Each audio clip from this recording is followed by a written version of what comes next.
Greetings, dear ones. I am Kryon of Magnetic Service.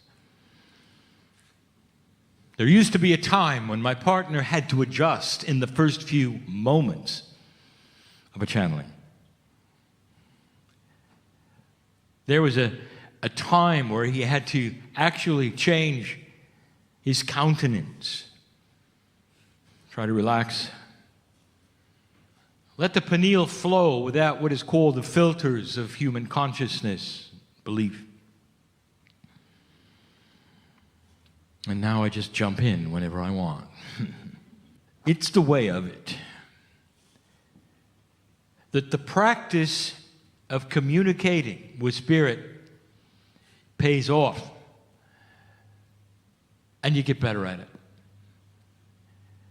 And so the human being is asked to practice. Now don't take this wrong.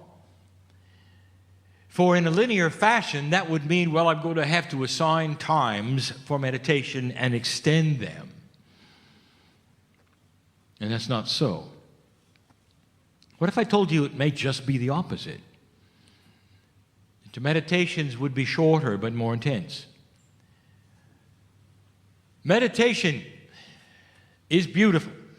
It is a time put aside for communication with that which is inside and outside. And yet it indeed is also changing. What if it were possible that every time you'd blink your eyes, you'd be in meditation? That it would be so intrinsic to the value of your cellular structure to be in this mode that your cells would just crave it. They would crave to be in meditation 24/7, but a walking meditation, a working meditation. So that as you get up out of your chair, there's no difference, really, than when you sit down to meditate. That kind of a relationship with your higher self would be doable for the human being. And this is what the masters have taught. It is doable. And not only is it doable, it is something that your cells want for you. You've got this missing bridge that my partner has talked about between corporeal self and innate self. The intelligent part of your body literally craves to be in touch with the rest. To have human consciousness not only aware of it, but always working with it. There's part of your cellular structure that feels this is coming, dear ones.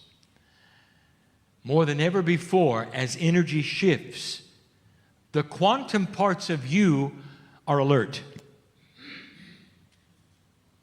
They really have a feeling, if you want to say, that it is at hand. This also creates in a human being sometimes a little discomfort because you don't know what's next. Every single time you feel change coming, the human being wonders whether it's going to be good or not. And so I'm here to tell you, oh soul, what you are feeling now, I want you to relax with. I want you to relax with it. And let it in. And the expansion will be the result. The expansion of you with your higher self. Isn't it time? Isn't it time to meet the rest of you? Think about that. You're bigger than you think, and I'm going to continue this teaching from last night about the soul. I only have a couple more things to say about it. And you may have heard it before, and my partner may have mentioned it before in his talks. But I want you to hear it from me. And so this would become part 2 of what we call soul journeying. Now, the soul isn't journeying anywhere. It's you who are journeying to meet it. You're cognizing what it is. You are journeying to meet yourself.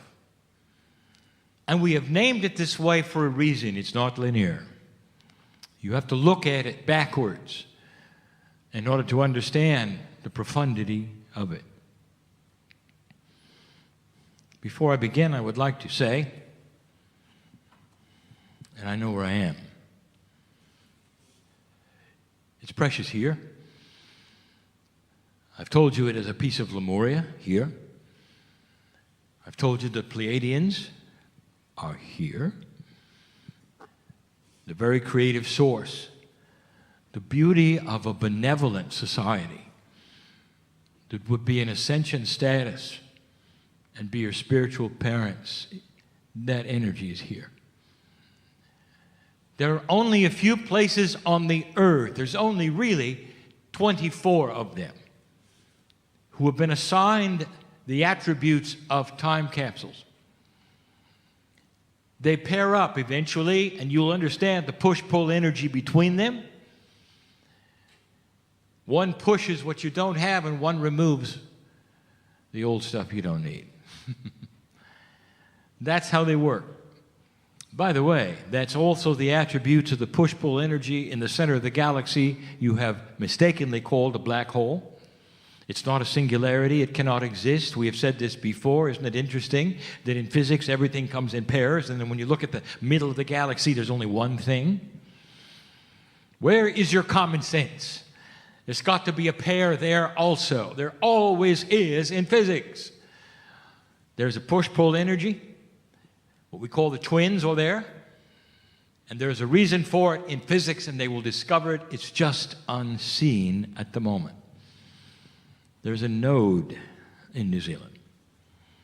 It's an important one. It's because this is a piece of Lemuria, and because it is a previous home or an existing one, depending upon how you look at time, to those which helped you create the divinity inside you. We've spoken of it before, and it is Mount Cook. And so I'm just going to take a moment to say thank you for the ones who took the time to respect it and to look at it. And it says thank you back. There's a lot to know about that. And as time unfolds and it gets paired up with its counterpart, I want you to look at the energies between them and realize why they are what they are. Enough said for that. I want to continue my journey of the human soul. It's not human. We call this the human soul because we're on earth, because we are with you, and because that's what you call it. But it isn't. The soul is the creator. We've told you this before, long before. This earth was even cool. The soul existed, and it would eventually be part of you. It's eternal in both directions. And so I want to take you on this journey. Where have you been? Before the Pleiadians did what they did on this planet, where were you? Did you have anything to do with what came before this planet?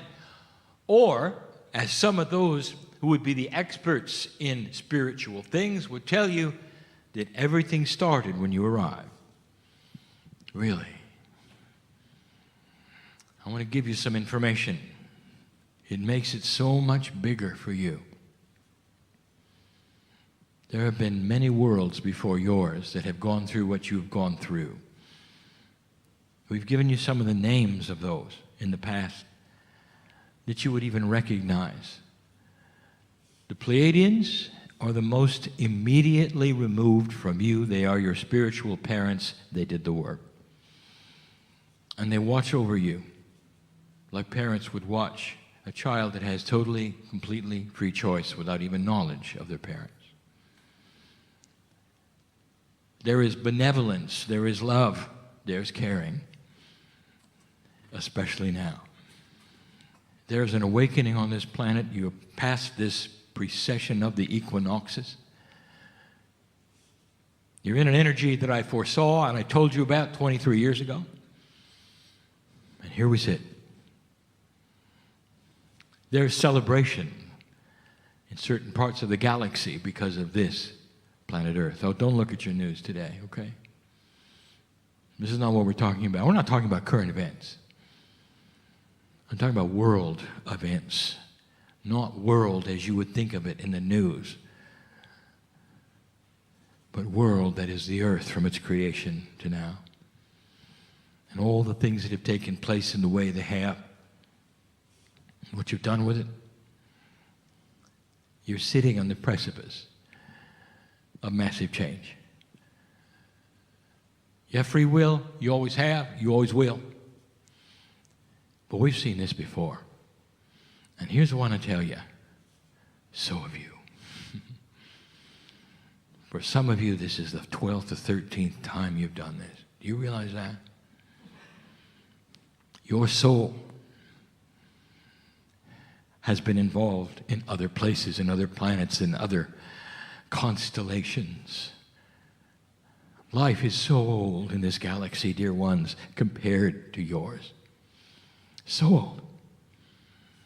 Life could start as easily as a few million years when a planet is ripe and ready and begins properly and accelerates in the right way.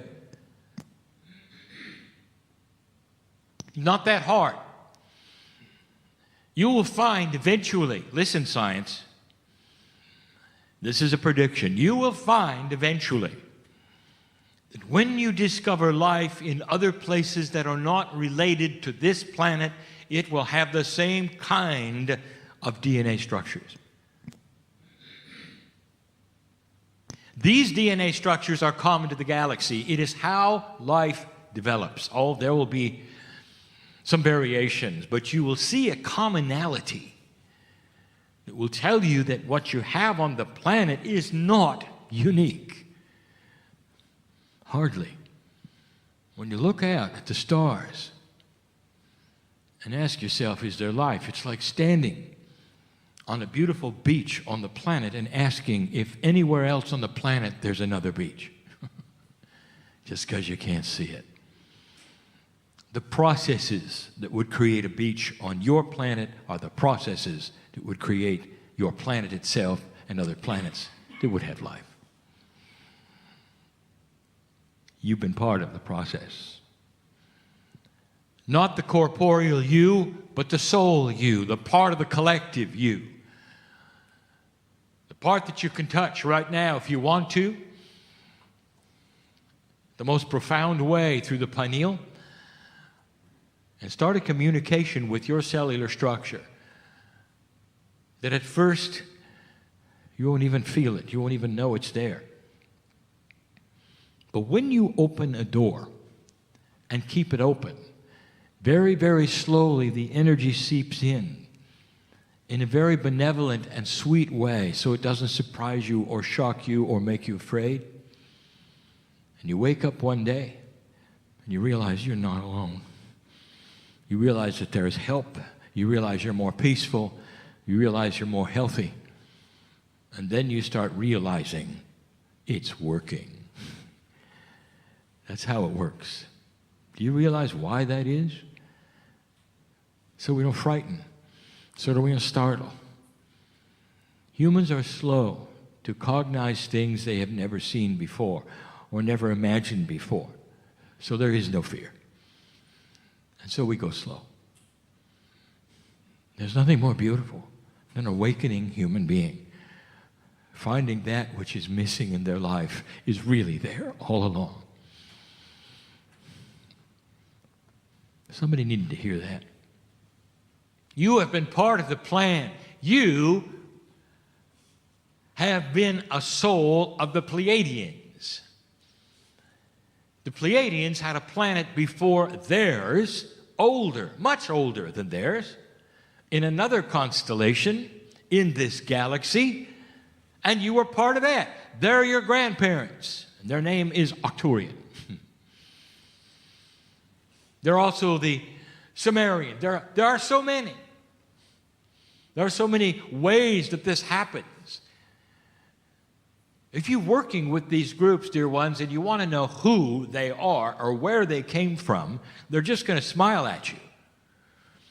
But they're here to help. The way grandparents help. Pleiadians are different. They've got responsibilities.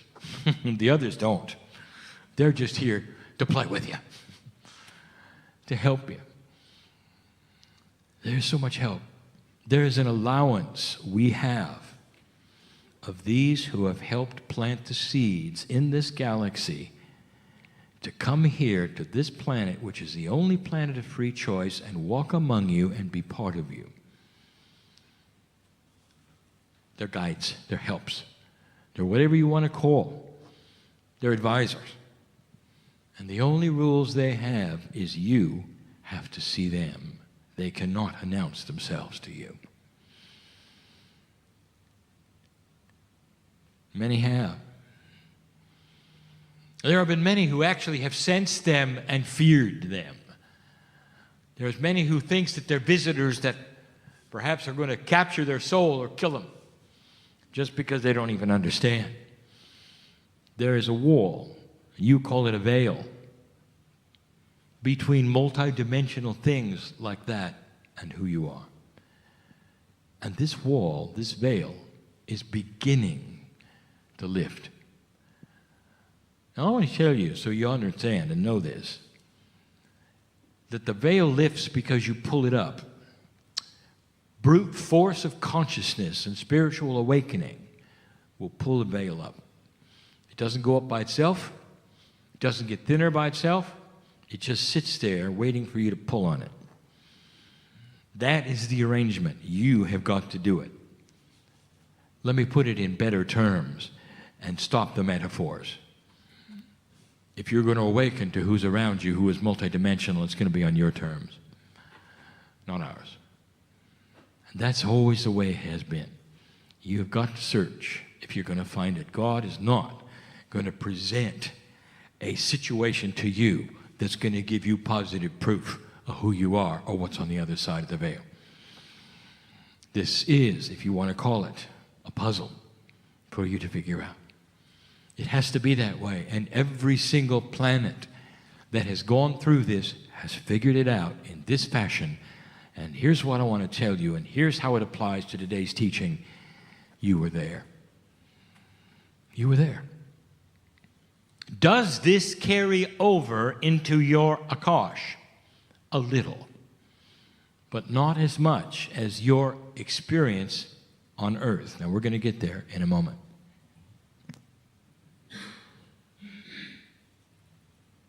I want to tell you there's two things that I want to remind you of.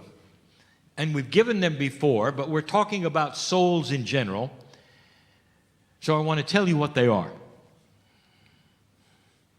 The first is this. Even though yesterday we told you you cannot put human attributes on God, and that it's a mistake to think that the creator of the universe has these human things, there's still one that you always seem to develop on your own. It's an old energy concept that's going to have to disappear before anything happens of significance to you. And that is the concept of judgment. Judgment is a human attribute, an old human attribute, an old energy human attribute that is separatist. Judgment comes from one human looking at another, or one civilization looking at another and deciding that the other civilization is not behaving properly. Judgment is one human being looking at another and saying they're not doing it right. Judgment is everywhere. All over the planet, always has been. Judgment creates wars. And so naturally, when you build your religious structures, judgment is God. And it isn't. And it isn't. And it never was. But it's ingrained into you. Am I doing it right? How often do we hear that? Dear Spirit, I don't want to offend any any angelic entity anywhere here. Dear Spirit, I don't want to do the wrong thing. Dear Spirit, this or that. What are you afraid of? Judgment? You're still doing it, and that is why I'm talking like this. You're still doing it. You're walking around feeling small. Why is that? Why do you humble yourself before God? Now, I just got in trouble, didn't I? That's expected, is it not? Be humble before God. If you are a piece of God, why are you humbling yourself before yourself? Does this make sense? Spiritual common sense. If you're a piece of creation, you don't have to bow to yourself. What if, instead, we said it's time to stand up from the humbling position and take the power that's yours in benevolence, in courtesy, in generosity, in integrity, not humbleness? What good is it going to do to grovel before God? And how is that helping the planet? Groveling before God. And the reason I'm in trouble with this message is because that's what you've been given since day one. God is great, you're not, therefore you should bow a little. But if you apply the teachings of yesterday and today, and you start to realize that you are a piece of this majesty that is God itself, that it's in every single piece of trillions of DNA molecules in you, and that they all have a consciousness of wanting you to discover what that is, do you think they want to be worshiped? And the answer is no. I want you to start thinking differently about God, about the soul that you have inside. You deserve to awaken to your magnificence. How about that statement? And the magnificence does not show itself in egotism. You don't stand and beat your chest and tell everybody how good you are. No master has ever done that. You awaken to the wisdom and the maturity of mastery. What is one of the chief attributes of mastery? Silence. You knew that. Be still and know you are God. It's silence. There's an internal knowing where you can breathe the air of the planet and you can remember and you can say, you know, the air of the other planet, it was pretty much like this one. You're wise beyond words because you've been there and done that, and perhaps you don't know the details. But just sit there for a moment and be quiet. Can't you feel who you are? Is this too far removed? Is this too far removed from your intellectual pursuit? Is this too far removed from your 3D logic to think that there was more to life than what you've been told? There is no judgment. Stop humanizing God and creating attributes of situations that are human applied to God. How many times have we heard there are trapped souls someplace? They may be trapped between one place and another, and then humans will decide what those places are. They'll create levels, perhaps. The soul is trapped between 3 and 5. It's all human-made. You know this. How can the creator of the universe be trapped? There is no individual soul energies. It's all part of the whole. It is a collective that is part of you. And when you expire corporally and move on to the next level, the soul is collected from your body and becomes part of the whole again. Now, when you sense somebody who's departed, that is singular, and it's hard to describe to you. It's actual, it's real. We've even told you that pieces and parts of your loved ones who have passed over, the ones especially just recently, become part of you for your life. That's soul sharing, dear ones. It's important you understand how this works. So how can you have part of God trapped between some human created levels? And the answer is, it's impossible. Can I call it what it is? It's mythology at its best. So the next time somebody looks at whatever it is they're looking at and said that's a result of a soul being trapped, inside yourself, I want you to know better. It's not necessary for you to speak up and say, well, now that's not exactly right. That's not what the masters do either. No, I want you to know better. And the reasoning for this is so you don't see a system that doesn't exist. I want you to see the system that exists. And that one is beautiful. There's no issues. There's no problems. There's no trappings. There's no purgatories. There's no soul that goes someplace in preparation for something else. We told you that yesterday. There's no levels of souldom. God is God, the creator of this universe, is what it is. It's not segmented. It's not trapped. And it does not have a consciousness like humans do. It's beyond that. Way beyond that. It's something I can't even describe. For you, all you have to know is that it loves you beyond measure, and everything that is there for you is benevolent. You don't have to jump hurdles, dear ones. You don't have to prove yourself one way or the other. You just have to agree to learn more about what is there inside you. And the rest will be something that will be self-evident.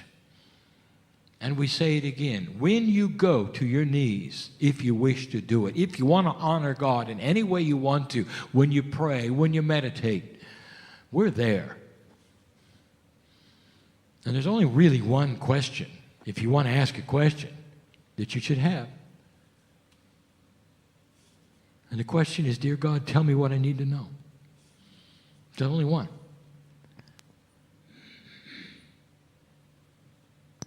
And the reasoning is this, is that all of the other things that you could possibly ask are subservient to that one.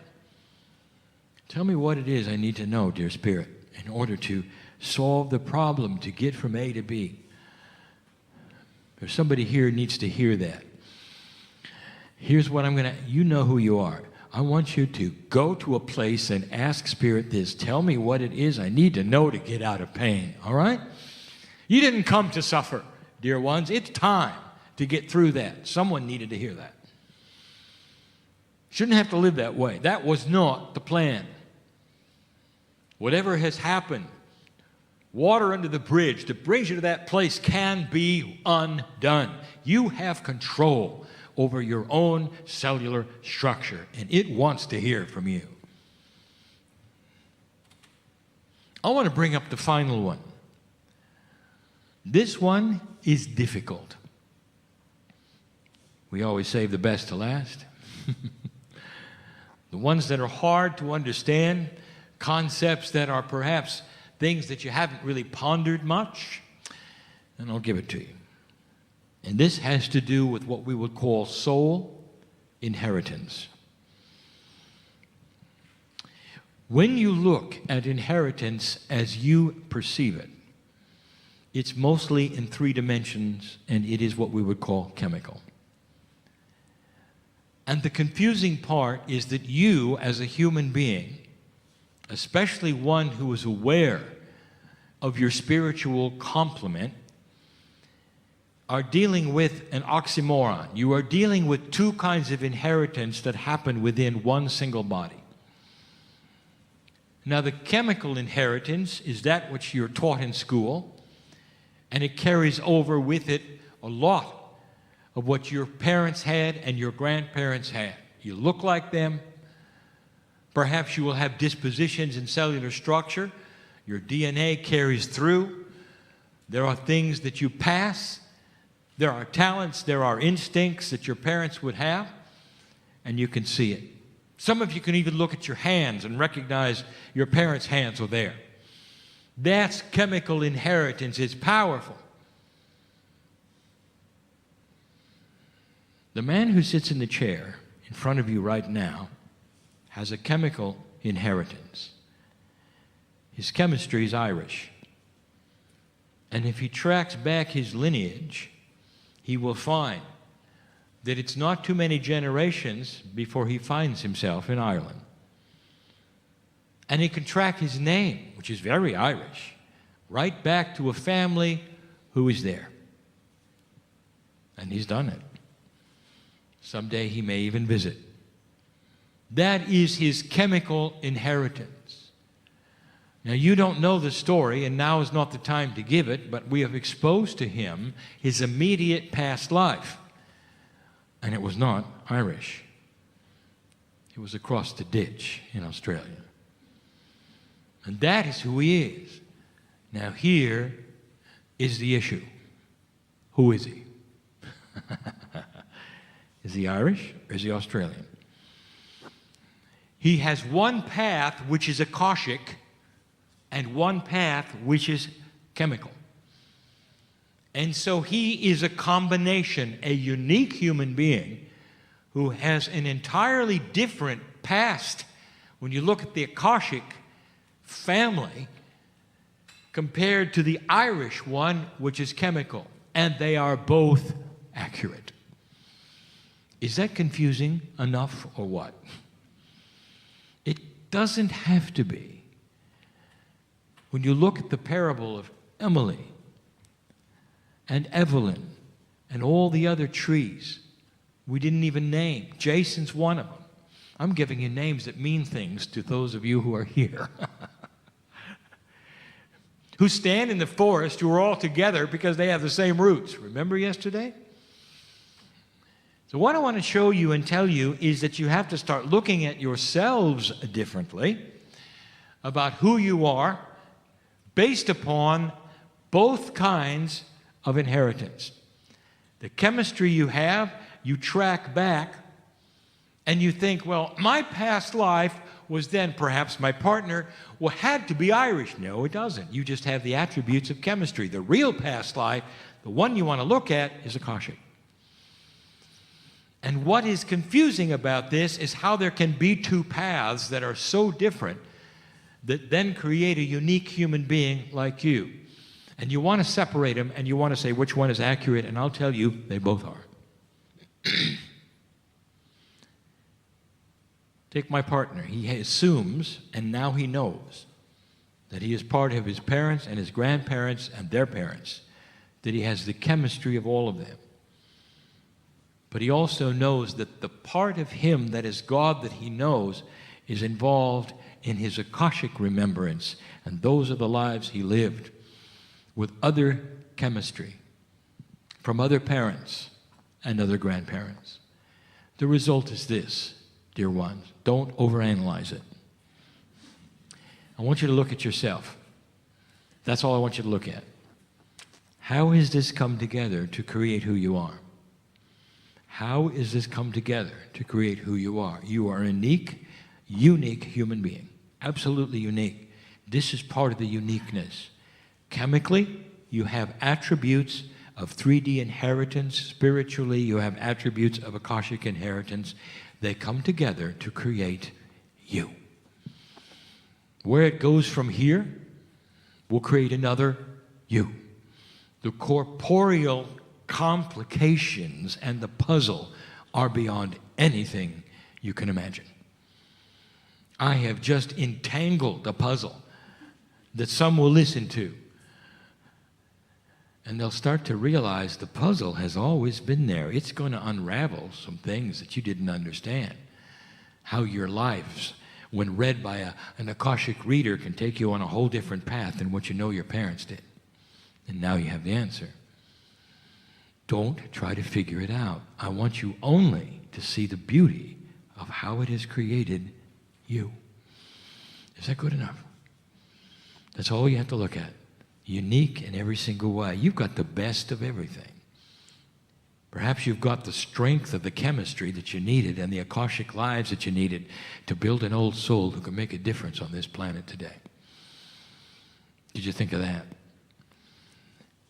Everything that you've gone through had a purpose. But you're done going to school. And you're done surviving. Now it's time to come out of the cave. See who you are. Check out the magnificence around you. Get out of the crouching position. Stand tall. Feel the light of God around you. And claim your mastery. Simple? No. No. But you always start with small steps. And they turn into bigger ones.